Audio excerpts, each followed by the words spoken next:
Gustave is a concierge at a famous European hotel. Thank you again, Monsieur Gustave. Straighten that cap, Anatole. The pleasure's mine, Herr Schneider. After he is bestowed with a valuable painting, he is quickly framed for murder. She's been murdered. And you think I did it. Now it is up to him to prove his innocence in the Grand Budapest Hotel. Hi, I'm Sean. I'm here with Kevin and Zorianna. We're here to talk about Wes Anderson's latest film, The Grand Budapest Hotel. We've all just seen it.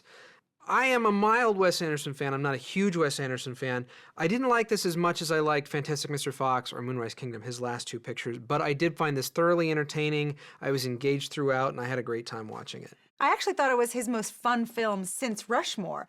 I am not a Wes Anderson fan. I've only liked two films, going back all the way to Bottle Rocket. So I don't really find his brand of quirky characters and situations that appealing. And my reasoning behind this is that there are so many quirky characters and I don't relate to any of them. And I feel like I need to relate to at least one person for me to feel invested. Otherwise, I'm just kind of watching stuff pass in front of me and I get a little bored. What I appreciated about this screenplay is that normally in a Wes Anderson film, it's a Wes Anderson world. You know, the outside world does not exist. Nothing infiltrates it. Here, there's a war taking place, World War II. And that, to me, is the first time that the outside world actually came inside Wes Anderson's film. Well, the way this is structured in terms of the fact that there's this story within a story within a story within a story within a story, it's almost like Inception, how many layers we have to get through before we actually get to the meat of it. I think that Anderson is saying something about storytelling in terms of bringing in elements of different stories that he knows. I mean, there's a prison break in this movie that is different from any prison break you'll ever see in the history of movies because it's through his lens. You got broad gauge iron bars on every door, vent, and window. You got 72 guards on the floor and 16 more in the towers. But like the best of them, it's got a soft spot. Take a look.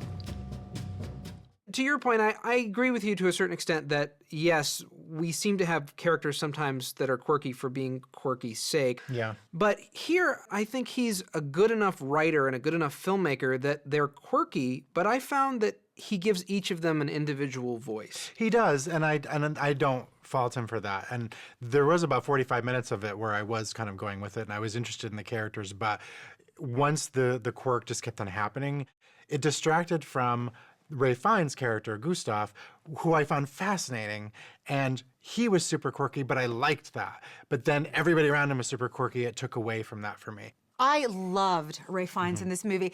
You know, he's not someone you think of for a role like this. I mean, you think of Schindler's List, The English Patient, all the serious movies, and then you see him playing this character. I don't want to give away his... He's a concierge. Yes. He's a concierge, but he's a particular concierge, and his partner in crime is a little East Indian boy, and it's just so unusual, and the chemistry between those two is great. Have you ever been questioned by the authorities? Yes, on one occasion. What? I was arrested and tortured by the rebel militia after the Desert Uprising. Right. Well, you know the drill then. Zip it. Of course. You never heard the word Van Hoytel in your life. Got it. Okay, let's go. One thing I found really entertaining was the recurring cast that Anderson has in all of his movies seems to show up here, even if it's for a few seconds.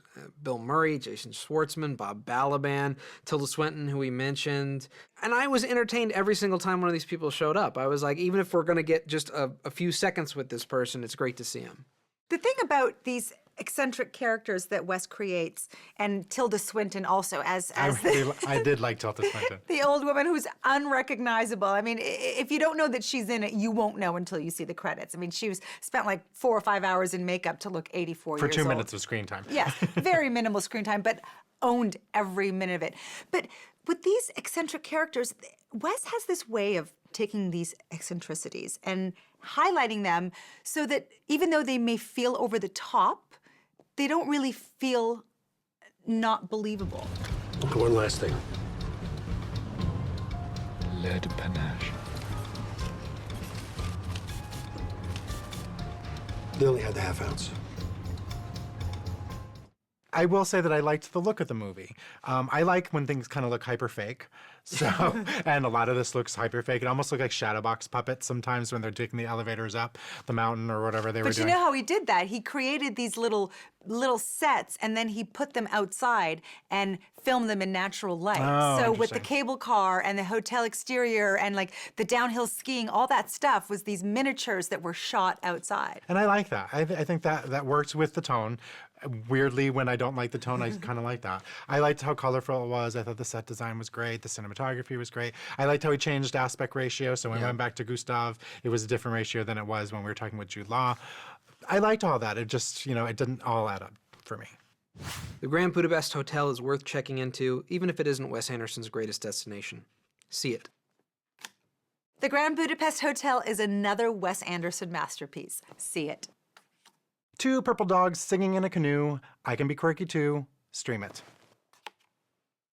Our votes add up to 2.5 tickets, which is a see it for the Grand Budapest Hotel. Cheers. Cheers. Here's to 2 purple dogs singing in a canoe. Yes. If you like Wes Craven.